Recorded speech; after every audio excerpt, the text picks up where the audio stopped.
What up? It's your boy, The Incredible Man, and this is 911 Season 5, Episode 18, the season finale discussion/review titled Starting Over. And I gotta say, it wasn't bad, just a little lackluster.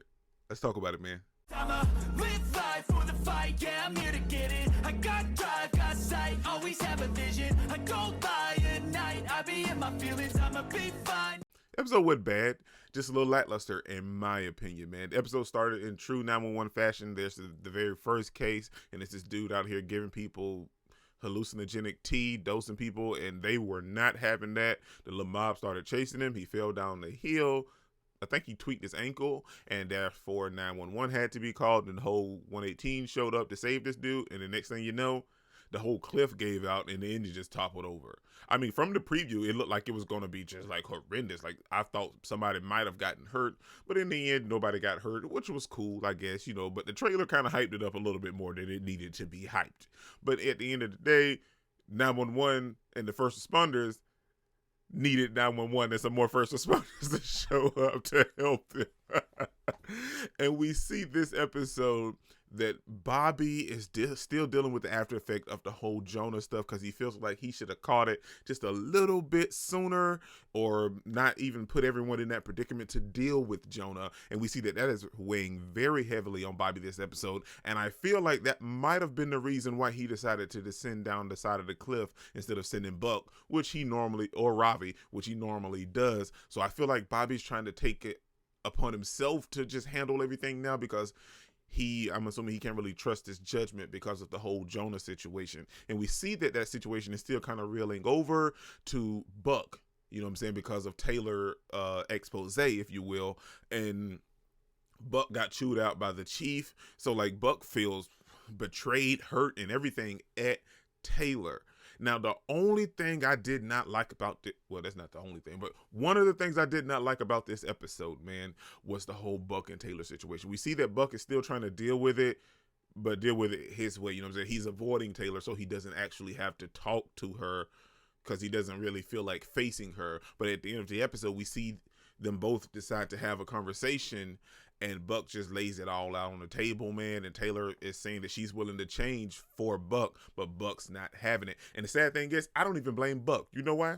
Because I blame the writers. Sure, I know it, it's, the writers wrote the show and Buck is everything. But anyway, I don't blame Buck. I blame the writers, man, because I feel like they're trying to open this window for Lucy to be in Buck's life. Now, we know that Bobby learned that they kissed this episode, and he feels like he's missing out and he's not really connected with the whole crew. But like Athena said, that's not nothing for you, Bobby. Some things don't really need to be explained to the boss, but it's not affecting their work either.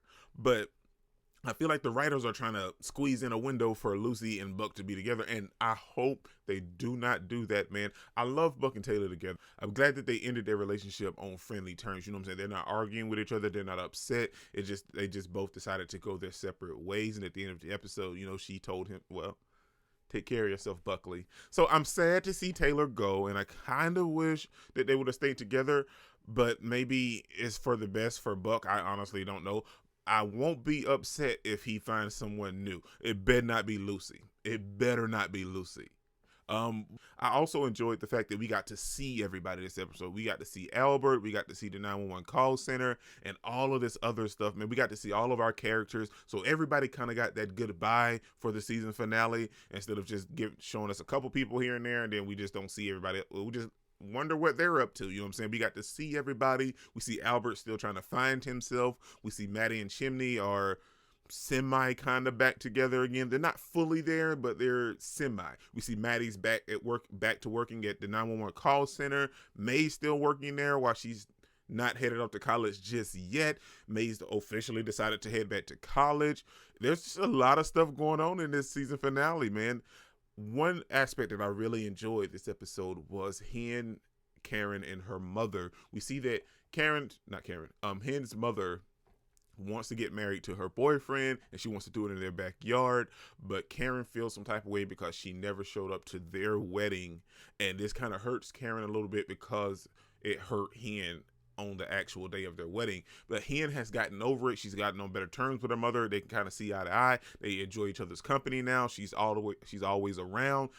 Denny loves her and everything. So Hen has accepted it, but Karen still feels some type of way. But I love the way that Karen handled it. She was like, no, it's cool. I accept it. You guys can have your wedding here. But I love you could tell she was still hurt, but she just decided to, just muscle through for Hen. But I love the fact that Hen's mother decided to let Karen set up this whole entire thing, do it all together and everything, and then have the wedding, their wedding or whatever, postponed, and have this day just for Hen and Karen, which was nice. It was very wonderful. I feel like that was big ups for Hen's mom, especially seeing we know how her whole situation came about and the whole thing just laid out. So for them to show that and showcase her stepping up for Hen and Karen, that was just a beautiful scene. Now, the cases with this episode, like the chick with the hair and the worms, first of all, that was just nasty, okay? And then like they're using like dead people hair, and the maggots got inside her head. It was buried in her head from the hair. Like it was a lot of stuff to deal with. It was gross. But I didn't really care about the stories. Like the first case, I didn't care about the extra stories. I really didn't. I wanted to just know what was going on with the 118 and our extra people that we love and care about from the series as a whole. But I will say this. They got me with that third story with the married couple and the baby and everything. That touched my poor little heart, man. That made me like, oh my God, I think that's what we all wish for. I mean, that was just great. That was just great writing, great storytelling. They had a nice little song playing in the background. I was in love with that third story. I'm gonna be 100%. They hit me with that third one. The first two I didn't care about. They were offs. They were one-offs. But that third one, like, it got real emotional. I felt sorry for the dude. Him having amnesia, not remembering his wife or his baby. And like those, I could think it was like 7-year time gap, man. Like that was a little heartbreaking, man. But her telling him the story from the receipt was perfection. But I love the most out of this entire episode. We see, like I said, we see Bobby still struggling with the whole Jonah aspect. May's worried about him. Eddie's worried about him. Buck's worried about him. Athena's worried about him. Everybody's worried about Bobby because they see that he's struggling. But Eddie went over to talk to Bobby when he was at his lowest because Bobby was on the verge of drinking again. But Eddie talked him out of it. And now I see that he wanted Eddie to stay for dinner because I feel like he was thinking about the urge to drink. But Eddie's just sit down, he didn't sit down, they stood up and had that whole conversation with Bobby and telling him that, I know you missed the stuff with Jonah, but think about the time that you saved me. And I feel like that just touched Bobby, man. And like we see him the next moment, he's just pouring out the liquor and he's not even touching it. He was devastated, because like you can see he's going to have to work through some stuff, man. But like he just poured it out and he was like, he was upset at himself because he was this close to drinking, man. It was good. It was a little lackluster in the beginning, but by the end of the episode, everything kind of came full circle. You got to enjoy it a little bit more. It touched on everything that you wanted. We got that nice little happy ending, and we didn't need a cliffhanger for this ending. We needed a nice resolution because we all know how the season starts. When another season comes, it's catastrophe right off rip. But I loved it because at the end of the episode, we see Eddie back in the 118, sliding down the fire pole, so the whole squad's together. Dude, episode was boss towards the end. Like I said, a little lackluster in the beginning for me, but at the end, they finished very strong, and I cannot wait for season 6.